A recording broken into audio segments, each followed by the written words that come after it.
আসসালামু আলাইকুম। চলে আসলাম অসম্ভব মজাদার একটা রেসিপি নিয়ে। পাঁচমিশালি সবজির রেসিপি। দিয়ে দিলাম পেঁয়াজ রসুন কুচি, গোটা মশলা, আদা বাটা, দিয়ে দেবো পরিমাণ মতো পানি। আমি এটা অন্য কিছু ব্যবহার করব না, শুধু হলুদ গুঁড়ো, লবণ আর জিরা গুঁড়ো ব্যবহার করব।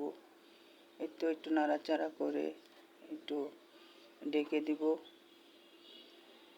একটু তেলটা বের হওয়ার জন্য। আমার তেলটা বের হয়েছে।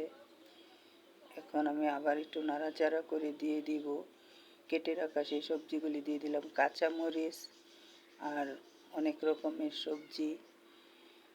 এই সবজিটা খেতে অনেক মজা হয়, আপনারাও একদিন বানিয়ে খাবেন। এই দেখেন আমার নাড়াচাড়া করে আবারও ঢাকনা দিয়ে দিব। এই তো সবজিটা একটু সেদ্ধ হয়েছে। দিয়ে দিব একটু টমেটোটা দেওয়াতে কালারটা অনেক সুন্দর হয়েছে। আপনারাও একদিন এই রেসিপিটা বানিয়ে খাবেন। আবার দিয়ে দিলাম ঢাকনা। এই তো হয়ে গেছে আমার সেই অসাধারণ অনেক মজাদার সবজি। রুটি বা ভাত দিয়ে এই সবজিটা খেতে অনেক সুস্বাদু হয়।